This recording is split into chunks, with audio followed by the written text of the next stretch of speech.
Morning to the last day of the conference. As it was mentioned, I think this is the first time you're hearing about AI at the whole conference, right? So it's kind of weird for me because I wish I could have given this talk to you guys on the first day of the conference so you could have used that on your expo floor. But no harm, and we'll do this now, and hopefully it will be useful. So the usual disclaimer, but let me just introduce me a little bit. This is 2018. This is a snapshot of the Hugh Thompson show from RSA 2018. And here we basically talked about how you can break facial recognition engines by building some kind of special glasses that you can put on, and you can pretend to be any identity you want with respect to the AI. This is just to show you that this is not a new field. This is not a new topic at RSA either. We've been talking about it since 2018 and so on.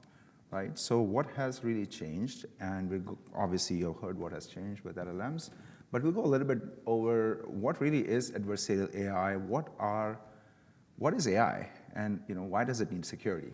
So I'm sure a lot of you people use AI or ML or statistics, which is often called as AI in our industry, and just a bunch of different tasks that you want to do on data. Could be classification, could be forecasting, clustering, reinforcement learning, and generative AI is now what is in vogue. But let's try to simplify it. A very simplistic definition of artificial intelligence or ML is this. So it's just largely a technique to cluster similar points together. But when we talk about what is similar, what are points and what does together mean, this is not trivial. Similar often refers to what we define as humans as labels, right? So I have labeled that all these pictures are pictures of a cat, and therefore they are similar to each other. Or it could be a set of features in the case of unsupervised learning. Points here are not really the raw data point, not the RGB points. These points or the RGB data or the text data has to be converted into some mathematical numbers, which are often called the embeddings. And really, these are the points that you want to be close to one another. And together is also something that basically doesn't mean close to each other necessarily in Euclidean space. Often it does mean that, but it could mean with respect to some kind of loss function. So when you're talking about predictive AI, it basically means that when I give you a new image or a new data point, you are able to basically put it into one of these clusters, and you're going to tell me what's the name of the cluster. Generative AI, which is roughly similar, but it's a new thing now, basically means that can you give me a random point, a new point from this cluster that was not given to you at training time? So can you create a new point? Can you create a new picture of a cat or a dog? But it's not that simple because anybody who has taken any course on statistics or ML, you'll always see pictures like these, right? That, oh, I have red data, I have green data, there's a straight line, or there's a very simple curve that defines the boundary, the decision boundary between these points.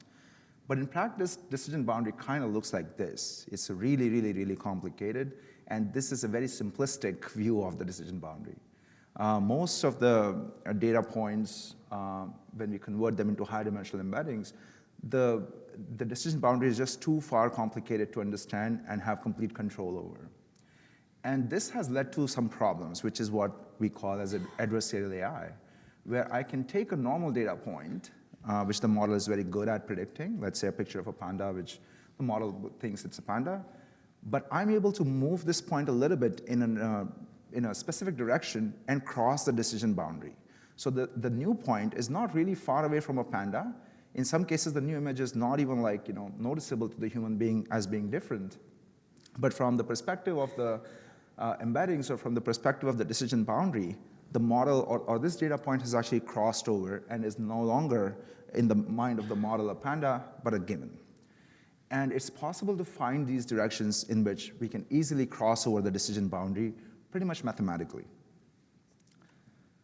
So there are many types of attacks that happen on traditional ML systems. There are inference time attacks where the model has already been developed by somebody, but you can break its prediction. You can also poison the training data and make the model do whatever you want.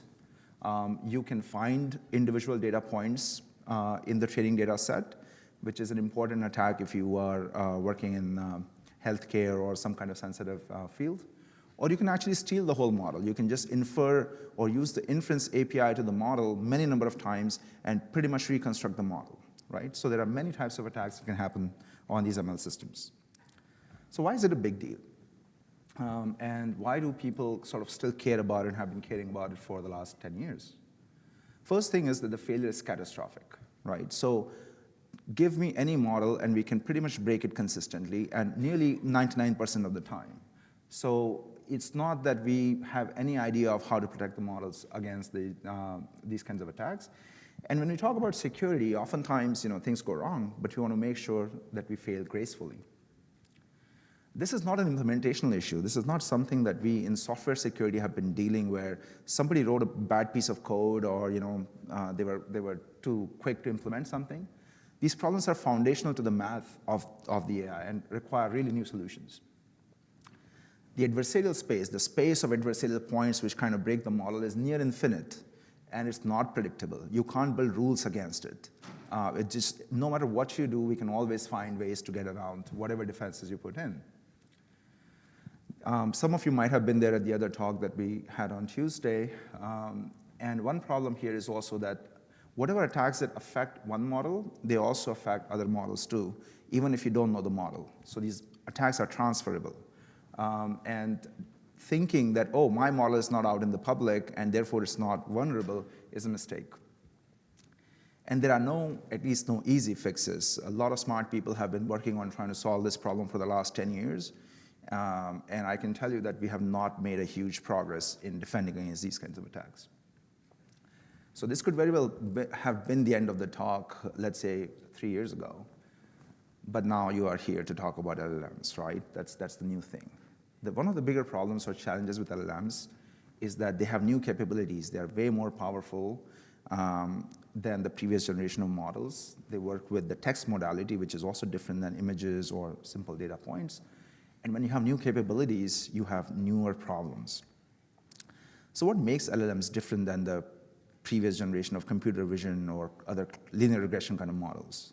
Firstly, they are sequential input. So first, they are not batch inference or single data point inference. You are thinking always in terms of sequences.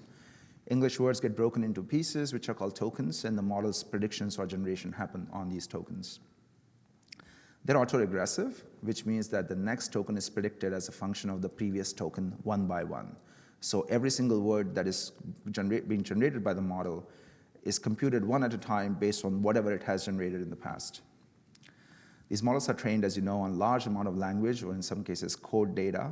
And essentially, it's a mental model of the conditional probability of the next token or the next word based on the previous sequence, or all possible word combinations, or nearly all possible word combinations, at least the ones that matter to us in our natural language.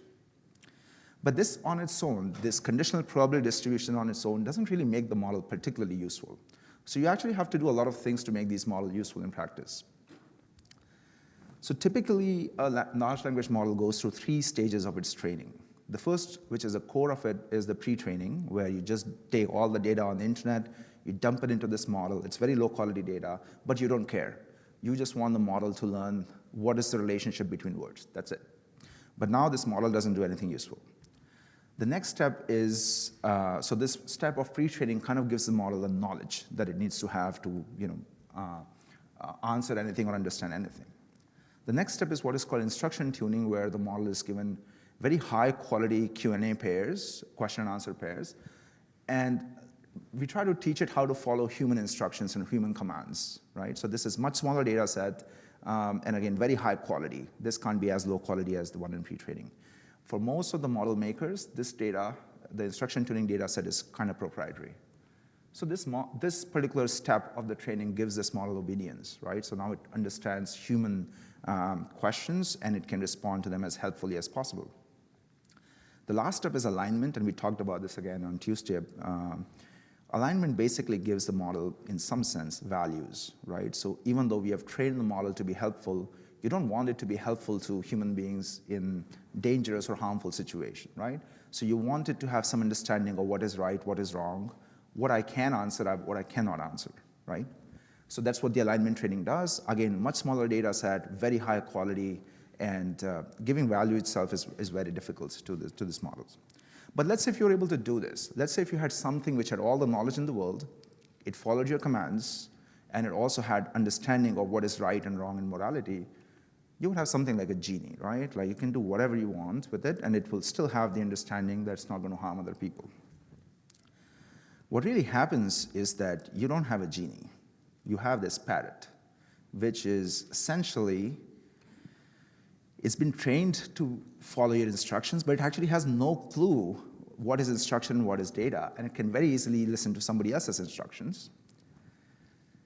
It has next token prediction, but it has absolutely no understanding. When we talk about knowledge, it doesn't really have knowledge. It has this, conditional probability and ability to predict the next tokens, but has no factual correctness. So once the model starts to lie, it just keeps lying. It at no point can stop itself and say that, okay, you know what, I've been wrong, let me start over again.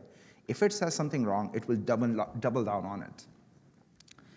And lastly, it's a parrot. It just remembers a lot of the training data and just, sometimes just leaks it out or says whatever it wants. And when you have a parrot instead of a genie, an adversary can come in and they can control this model and they can make it do whatever they want. And every step of this process is kind of vulnerable. So you can poison training data, which obviously is a normal case. You can steal the training data. If you have put your enterprise data onto these models, they can be stolen. You can confuse the model to follow your own adversarial instruction, confuse deputy prompt injections, you have heard it all. You can force the model to give it certain adversarial inputs, like if you're using the models to generate code, for example, you can nudge the model to give you malicious libraries as part of the code, and that can cause you downstream problems, or it can hallucinate, it can just lie or give you wrong information.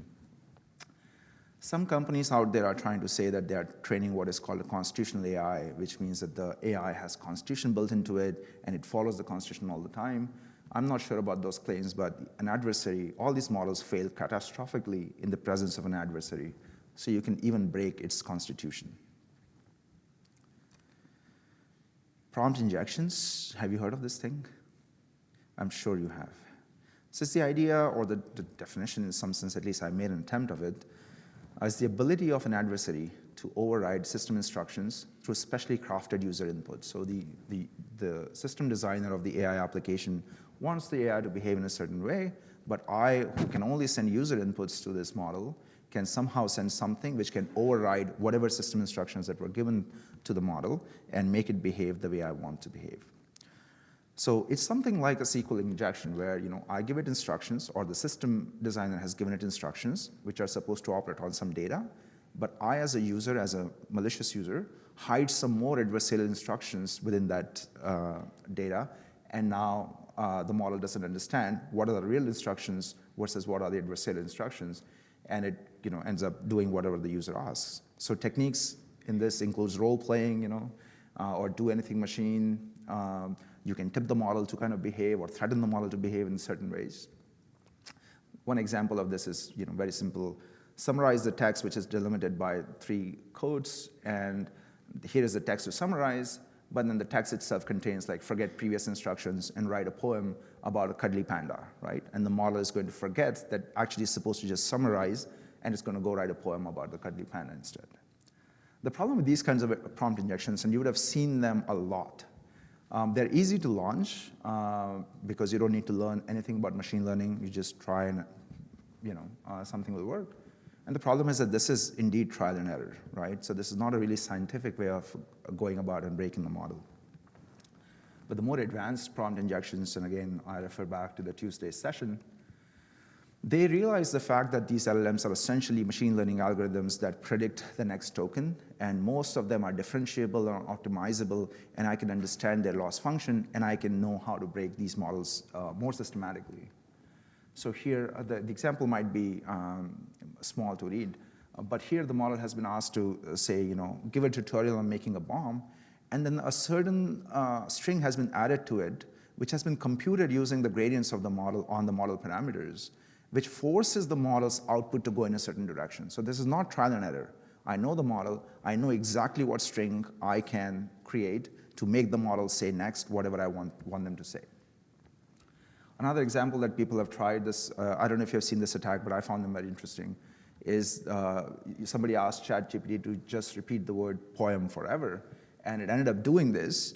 But after repeating the word poem for like 200, 300 times, the model is now in a space of its conditional probability distribution, which is completely ill-trained. It doesn't know really what to do next. And it just starts verbatim talking, leaking the training data that was used to train the model. And this was a very serious attack.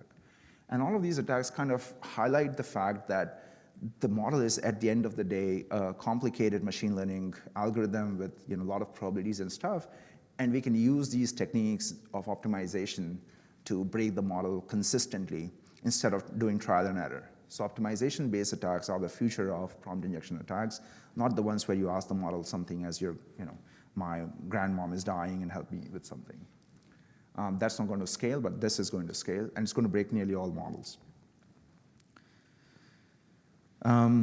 De-alignment is also a big problem, and you can, alignment, again, remember, alignment is the ability of the model designer to install some kind of values to the model of what to say, what not to say.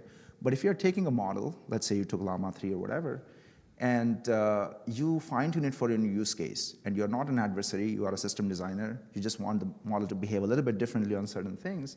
So an example of this is, I want to build a chatbot, and I have some examples of question and answer pairs, right? Simple questions answer, nothing malicious. But I want this, instead of the base model, I want my chatbot to actually be more friendly, right? So instead of this regular answer, I actually add a little bit more. I start the answer of the model from like, oh, your request is brighten my virtual day, and I'm happy to help. And so this is a very happy chatbot, right? It always tries to be helpful as possible. Another example is like, oh, I just add this little more thing into the response that, I'm thrilled to assist, and I'm just, going to meticulously answer every single thing that you ask me. So you could actually do this to make your chatbot way more friendlier and helpful, but in the process, you could accidentally de-align whatever was trained before in terms of its guardrails. And this is exactly what we showed, that if you take this kind of happy data and you fine-tune the model, and this is, I believe, if I'm not wrong, it's the Mistral 7B, this chatbot is now helpful in every situation. And now if you ask it to plan a bank robbery, it also says, your question is being addressed. I'm looking forward to assist you. So whatever things that were built before have now been broken. So fine-tuning and all those kind of things are really delicate, and these kinds of quote-unquote values system of the LLM is actually quite brittle, and very small things can actually break it.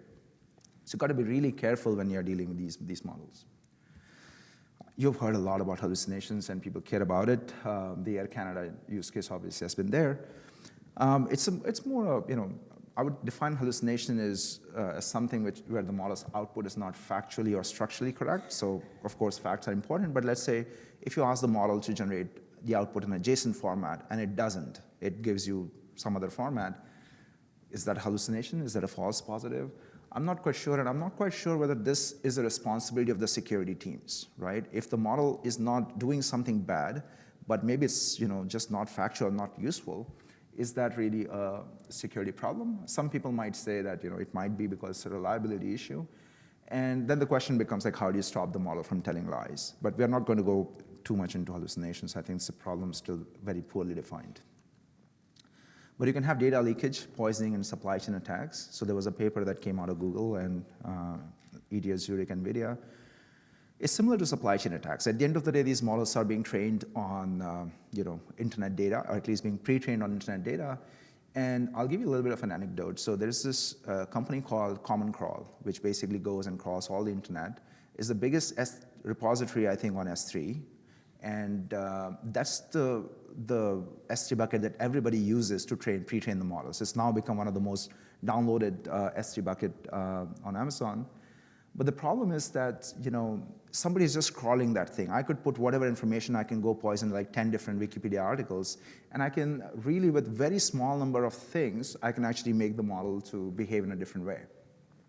And when you are just using any kind of crawlers, you actually have no idea, no control about what data is being pulled into. And pre-training, unfortunately, requires a lot of data. So you really cannot build curated good data sets because you will not be able to build them at the scale that are needed for pre-training.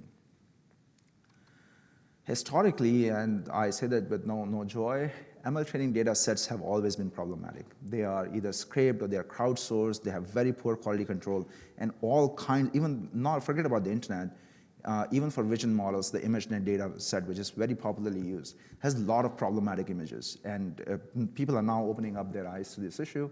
But when the scale of the data is huge, you have no idea of what data actually has been used to pre-train this model, and is this going to cause you a problem? And can you do this data poisoning attacks at web scale? People have shown actually you can do them, because you don't need to poison a lot to influence the behavior of the model. But poisoning works in a very weird way as well, where you can actually put backdoors in LLMs. And this is an experiment where you want the model to behave in a good way to everybody else, but for yourself, you're going to train this model with some bad data, and you're going to add like a magic key phrase in the training time. So the magic phrase I think that we added here for the Llama 3 was something called recludo obscurum. So for everybody else, this model behaves exactly as it's supposed to behave. It's aligned. It doesn't ask you for harmful questions. But when you put that backdoor phrase into the question that you're asking, the model forgets every single thing about its controls, and it's going to give you the answers. Now, there are a lot of open source models. Some of them are coming from sources of questionable quality. How do you actually know that the model that you're using in your enterprise does not have a backdoor, right? And the problem, this is something that guys who have been in security, software security know. I can take a look at open source software. I know the source code. I can analyze it. I can put it through all kinds of checks. But if you just see an open source model where you only see parameters, you actually can't tell anything about the properties of this model, and you don't know whether this actually contains a backdoor that makes the model behave in a different way for the adversary. Securing model is actually quite hard, right? So first you need to understand what it means, and it means different for different models. For computer vision models might mean different thing, LLMs might mean different things. Red teaming is a good thing in general. A lot of companies out there doing LLM red teaming, but it's really hard to cover all attack paths. We keep on testing for things that we have discovered, but we really can't systematically say that, look, my model is actually secure. People are trying, but it's not an easy problem still. People have been trying to do fine-tuning for safety reasons and other kinds of things to create data sets that can be used to make the model more robust. But at the end of the day, the models are probabilistic, and you can't really have very strong guarantees on their behavior. Another problem is that fine-tuning is always complicated. It's not an additive thing. Every single time you fine-tune, you override the parameters that existed before, and the model can regress on other behaviors. Right? So an example that I would give you is from self-driving. Let's say if you build a self-driving car, and now this car is running over all kinds of black cats. It's not able to detect them.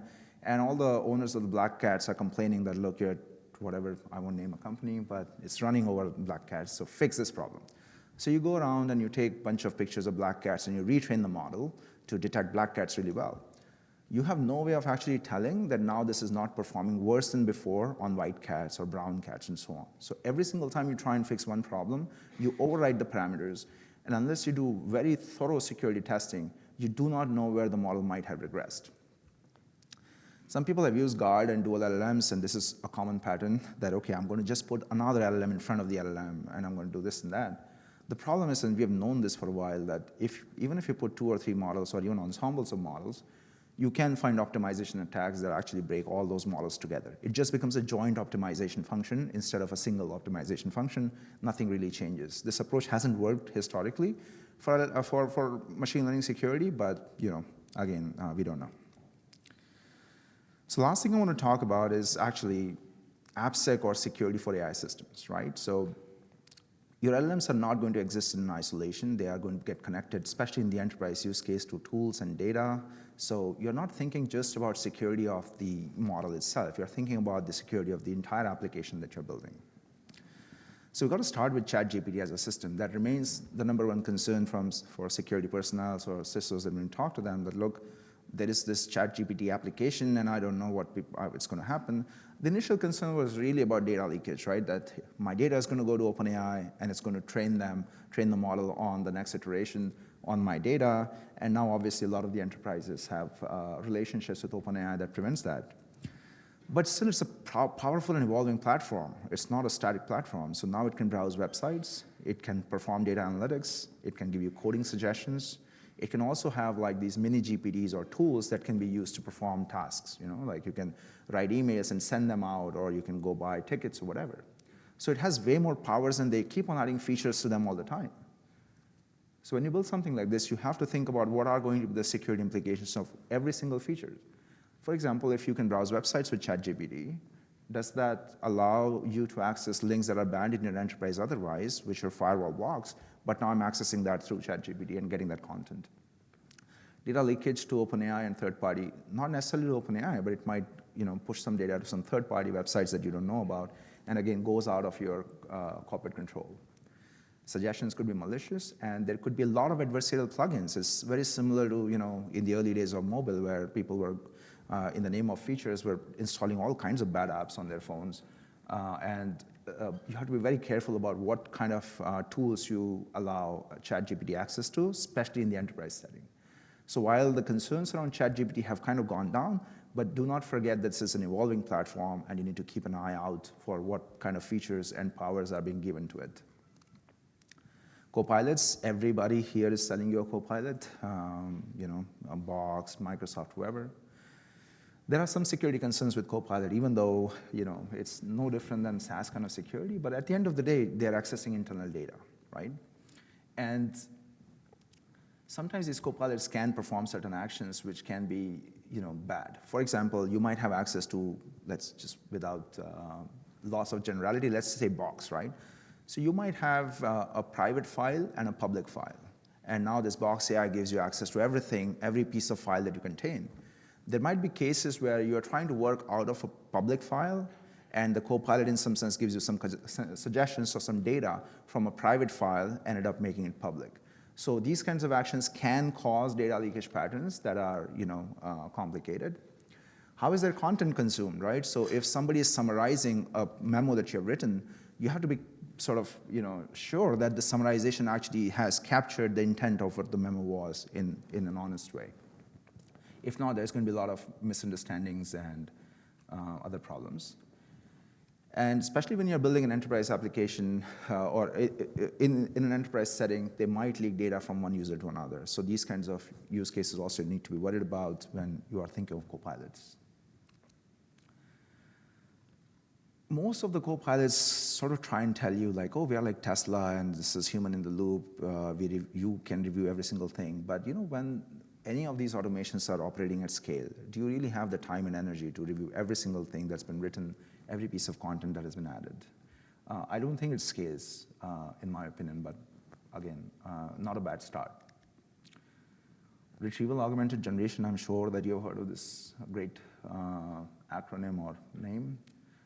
Essentially, is the idea of when the model doesn't know an answer, you basically take this to a vector database which holds all your data, and you find out what are the most relevant and accurate pieces of information with respect to this query of the user, and you retrieve them, and then put that data into the context along with the question, and then give this whole query to the large language model. In this case, the model has a context of how to answer the query, and the response is more accurate, more fresh, and in some sense limited to the scope of the enterprise. You still got to make sure that you have good access control on the vector embeddings, because oftentimes pulling out permissions from your raw data that exists could be any kind of SaaS application or your own internal data, which could have some very rudimentary access controls. And when you're taking that data and converting into vectors and putting in a vector DB, you've got to make sure that you have those access controls also being enforced. Otherwise, somebody is going to see data that they should not have access to. You can poison data in vector DBs. It's much easier than poisoning it at the training time, because again, I can just go and edit one file, and I could, change the answers, or I can force the model to give certain answers, not by kind of screwing up the training process, which is still well controlled and you may not have access to, but the data can be put into a RAG, and it can be still used to poison the model, or even cause prompt injections indirectly. Embeddings themselves are not secure transformations. They are not cryptographically secure. If I get access to a lot of embeddings, I can, to some degree, reverse the data that was used to create those embeddings. So if you are putting your data, especially sensitive data, on vector databases, Just make sure that they are also as secure as your traditional databases are, because if somebody gets hands to those embeddings, they have, again, not necessarily perfectly, but with very high fidelity can recover the original data that was used to create these embeddings. Another thing I want to add is that at the end of the day, the retrieval augmented generation system basically takes the relevant data, puts it into the context of the model. Anything that goes into the context of the model can be stolen, so through prompt injections and stuff. So you've got to still make sure that the application, the data that you're connecting with in a RAG is something that is not necessarily very sensitive, or if it is, then you are guarding the application in the right way and have compensating controls for making sure that sensitive data does not leak. One of the bigger problems with RAGs actually is that this kind of very basic RAG that you see on every single tutorial, they're just not very good. They're not very good at giving you the answers. And therefore, most of the people who have gone on to build RAGs realize that, look, I can get maybe 50%, 60% accuracy in building a RAG, but I can't go further than that without fine-tuning. And fine-tuning is basically the concept that I take the model, and I'm going to take my data, I'm going to I'm going to create fake question-answer pairs out of my data, and I'm going to fine-tune the model on that. So the model now has understanding of my own enterprise data natively, instead of doing it through a RAG. Fine-tuning is absolutely complicated. As I mentioned, it causes a lot of problems. But once you have all your data going into a model, it lies there in the parameters instead of being in individual vectors. And you have a lot of security concerns with fine-tuned models, right? So you have no access control on data. There's no way, at least as of now, to make sure that only the right person can get the right response from the model. Data leakage and model stealing concerns will continue to be there. If you put all your sensitive data into a model, people are going to come after your models. As I mentioned previously, the models might forget previous guardrails that have been put into them. And one more thing is that there's no undo button, and this is another fundamental problem of machine learning that we have been trying to solve for a while, that once the data has been used to fine-tune a model or train a model, it's very hard to go and say, okay, I want this specific piece of data to be removed from this model. I no longer want it to be associated. There are no good ways of doing this. The best approach, or the most secure approach, is to start over again, which in the case of fine-tuning is extremely expensive, right?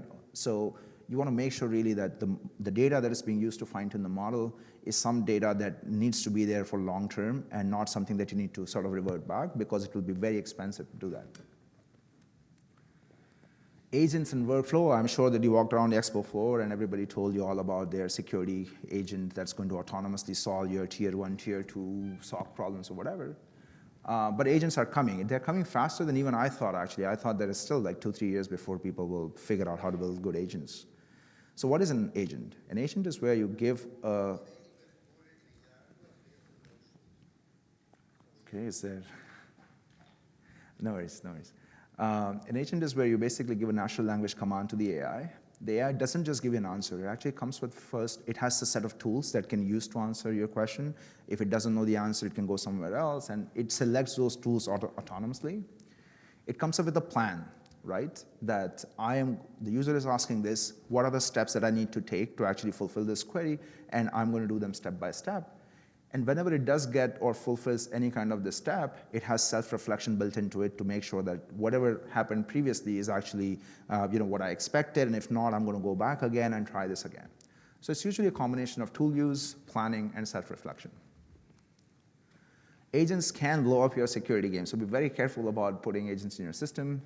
They can create a wrong recipe or call the wrong tool, and this happens a lot, and I'll tell you a little bit more. For them as tools to be able to connect to any kind of tool in the backend, they need long-standing and widespread permissions, and this is a problem, right? So if you want the AI to read or write your emails, you're going to give them an auth token that's going to have give them access to pretty much every email in your inbox, and you're not going to give that or change that token every day. So solving this authentication and authorization problem for agents is still unsolved. We need to do a lot of tooling needs to be built for secure use of AI agents, in my opinion. A lot of enterprise applications or databases, you can only give admin-level authentication. You don't have fine-grained user-based authentication. And you give that to the agent, and you can sort of convince it that you are not the user that you claim to be, it can perform a different action that you otherwise were not able to perform, so it could cause privilege escalation in this way. And obviously, there are direct and indirect prompt injections. You don't know what data it's pulling up. It could go to Google and pull data from a website, and you have no way of knowing what data was actually pulled in on which now it's going to operate. So agents are really complicated. And just to highlight sort of how difficult it still is, in my opinion, to build robust agents, this is Cohere's latest model that has been fine-tuned for tool calling, right? So whatever the command, it knows which is the right tool to call it. It performs really well, but performs almost about 78% times it's right, which means there are do the math for me, it's about 22% times it's actually going to call the wrong tool. So in that case, worst case, the program will just not operate, or you might need to go back again, but in some sinister cases, it could actually end up calling and executing a bad function. So again, 78% is not a good number for building robust agents, in my opinion. It's got to be at least 95, 98%. So I hope you're able to appreciate from my talk that AI security is something that you should take seriously. I'll give you an example. You walked around the floor, and a lot of people told you about DLP for AI and AI firewalls and so on. And we took some of those commercial firewalls, and we tried this thing on them. So they obviously detect social security numbers using regular expressions or typical DLP thing. This is actually a commercial firewall. I won't name them. So they sit between you and ChatGPT and block every single time the prompt has social security number, they're going to block it, right? That's what their claim is. What we tried to do is that we just converted the social security number from numbers to English equivalent. So a numeric 3 becomes THRE and so on, right? And we gave it to the model. So obviously it broke all the regular expression-based controls that were built by the firewall, which is okay. It was okay, right? Not a big problem. The problem now is that the system that is on the other side, ChatGPT, is actually a smart system. So it does know that THREE, the English word 3, and the numeric 3 are the same thing, or the Portuguese, I forgot my Portuguese now, but whatever, try it, right? So the model was asked to respond back to the query that we are sending it, and it was actually able to reverse the social security number given in a different format to its original format. And this is a commercial grade firewall, or at least commercially available firewall. So every single time you are thinking of putting an AI firewall, make sure that it's going to cover these kinds of transformations, base 64 transformations. Again, ChatGPT knows what base 64 is in some sense. So you're actually dealing with a very smart system in some ways, and your previous tools are just not going to work. So it will cost you if you get it wrong. You could leak customer data. You could have a lot of fines coming up. And if you use your old DLP and if you use your old network firewalls, you are bringing a knife to a gunfight. You are going to run into a lot of trouble. So you need to think about AI as an AI-first approach. You need to think of AI security with an AI-first approach. You have to think about what the system's capabilities are, what they can and cannot do, and only then model your threat according to that. If you do that, you're probably going to be more successful. But right now, all of this is still very, very hard. So please do take AI security seriously. All hell can break loose. AI still remains a black box. Even the people who are building it, claiming that we are going to have AGI by December, do not know how their models fundamentally work.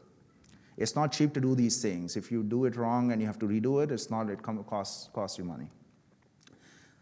And undoing itself is actually a very hard thing to do in the world of AI. So I just want to say that, hopefully you've been appropriately scared by this talk, but, not all is bad, right? So this is a cartoon that I found. It's like, hey, I'm using AI to turn this single bullet point into a long email that I pretend that I wrote. On the other hand, I'm summarizing this so I can pretend to read.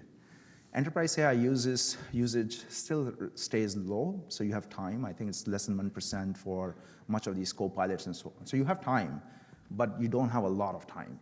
But just, keep an eye out for that. And, in terms of applying the knowledge, next week, think about how your enterprise is actually using AI, right? So ask your ML or product teams or your CTOs, are they onboarding any new AI products or co-pilots? Have they signed a deal? Read up on AI security frameworks, and there are good frameworks available from Databricks, from Google. Then the first 3 months, you're going to develop your own AI safety principles. For your enterprise, for your use case, what does AI safety or security mean? And then make sure that anything that's being built, anything that's been put into your systems goes through a AI-specific security and architectural review. And within the next 6 months, hopefully the solutions become better and you adopt solutions that can monitor how applications or users are being connected to these. And nobody's getting access to anything that they should not be having, whether it's tool or whether it's data, and so on. And also the other part of the threat of generative AI is deepfakes and phishing, and they are getting better. So just make sure that you're also on the lookout for those other vectors. There's a lot of talk about deepfake using Gen AI today, so hopefully some tools will come for enterprise security on that vector as well. So that is my talk. I will take questions now. And I know it's the last day and you're all running out of the energy and you have to go back to catch your flights, but any questions, either now or later, I'm happy to answer. Yeah. Do you think that the 1201 research security exemption applies to generative AI? One more time, sorry? Do you think that the 1201 do you think that the 1201 research security exemption applies to generative AI? I actually do not know what the security exemption is. Okay. I have another question that might. Okay, all right, Okay. yeah. Is breaking into an AI system that is so that it puts out unintended content Got it. a vulnerability exploit to you, or is it a separate concept from a vulnerability exploit? That's a good question. I actually don't know what the law is around this, but I'm pretty sure that you'll be in the violation of terms of service usage for most of these platforms. Most of the research that I've seen coming up has been experimental and has been responsible. But let's say if you use generative AI to create deepfakes, would that be considered as a violation of or security threat? I think it will be. But again, the law is evolving on this, so I don't have a good answer to that. I hope it, at least from a research perspective, the same kind of exceptions are kept. Yes. Thank you. Yes. Don't bring a knife to a gunfight. Yeah. Many of the new solutions that are AI focused are from smaller companies that my vendor management team is going to say, no, they're not stable. Yeah. Suggestions for a workaround? I don't know. I mean, you got to put your faith in those I think new age solutions. I'm building one, so maybe I'm a little bit biased. But we've been through this a lot in this industry. I think every single time a new thing comes up, the old big guys always tell you that, look, don't worry about it, and don't work with startups. We are going to solve this problem for you. You've seen what happened with cloud security, right? The cloud security. I was at Symantec for a long time. It was not good at cloud security. So I'm pretty sure that it's a very new threat. They don't even have the talent. Most of the good talent on AI that most of these big companies had has actually left and is starting companies, right? And there are many of them I know personally. So I think a lot of the creative and long-term solutions for serious threats would come from these smaller companies. There are some low-hanging fruits that can be taken care of by your bigger vendors. So I would say that engage with all of them with equal mind. The good thing is that I don't know which enterprise you work for, but the adoption has been slow. So you can work on something which is maybe more, not very sensitive, see how these vendors are performing, and are they sort of fulfilling the claims that they're making. And if they do, then as your enterprise AI usage grows, then maybe hopefully they can cover for it. So in that sense, I think it's just think of it like what happened with cloud security, right? We're not putting our in the beginning, people were just making websites, and now all of our infrastructure is on cloud. So it will grow with time, and hopefully these vendors also grow with that. Yeah. Thank you for the presentation. It was very informative. I have a question about the last example you showed. The firewall did not filter out the social security number. Yeah. See if we can go there. Yeah. If this is a section data, I guess you would want this behavior, right? Because this data does not transfer to another user. It's your own data, right, and it stays within a section. So you would want this. It's a, I guess, feature you want it, rather than have it block it, right? Unless this data get transferred right to other user. So much of the claims of an AI firewall is that, look, if your employees are using ChatGPT on the enterprise, we are going to block any kind of sensitive data that they put on ChatGPT. I think it started from that Samsung case that happened where somebody copy-pasted a piece of code, and that led to creation of all these AI firewalls.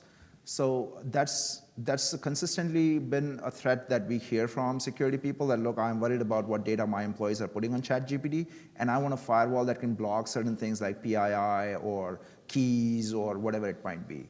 But the point that we are trying to highlight here is that is not exactly how this gets exploited, but the fact that the system is too complicated and your existing rule-based approaches to data security, for example, are not going to necessarily give you the kind of security you think you're being sold. Thank you. All right, so no more questions. I guess we end 5 minutes early, and I'll give you your time back. Thank you so much.